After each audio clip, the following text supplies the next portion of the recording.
ദൈവത്തിന് സ്തുതി. സങ്കീർത്തനം 98. യഹോവയ്ക്ക് ഒരു പുതിയ പാട്ട് പാടുവീൻ. അവൻ അത്ഭുതങ്ങളെ പ്രവർത്തിച്ചിരിക്കുന്നു. അവൻ്റെ വലങ്കയും അവൻ്റെ വിശുദ്ധ ഭുജവും അവന് ജയം നേടിയിരിക്കുന്നു. യഹോവ തൻ്റെ രക്ഷയെ അറിയിച്ചും ജാതികൾക്കാകെ തൻ്റെ നീതിയെ വെളിപ്പെടുത്തിയും ഇരിക്കുന്നു. അവൻ ഇസ്രായേൽ ഗൃഹത്തിന് തൻ്റെ ദയയും വിശ്വസ്തയും ഓർത്തിരിക്കുന്നു. ഭൂമിയുടെ അറുതികളൊക്കെയും നമ്മുടെ ദൈവത്തിൻ്റെ രക്ഷ കണ്ടിരിക്കുന്നു. സകല ഭൂവാസികളുമായുള്ളവരെ യഹോവയ്ക്ക് ആർപ്പിടുവിൻ. പൊട്ടിഘോഷിച്ച് കീർത്തനം ചെയ്യുവിൻ. കിന്നരത്തോടെ യഹോവയ്ക്ക് കീർത്തനം ചെയ്യുവിൻ.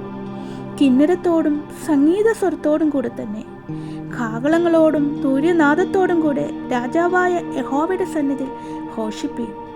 സമുദ്രവും അതിൻ്റെ നിറവും ഭൂതലവും അതിൽ വസിക്കുന്നവരും മുഴങ്ങട്ടെ. പ്രവാഹങ്ങൾ കൈകൊട്ടട്ടെ. പർവ്വതങ്ങൾ ഒരുപോലെ യഹോവയുടെ മുമ്പാകെ ഉല്ലസിച്ച് ഘോഷിക്കട്ടെ. അവൻ ഭൂമിയെ വിധിപ്പാൻ വരുന്നു. ഭൂലോകത്തെ നീതിയോടും ജാതികളെ നേരോടും കൂടെ വിധിക്കും.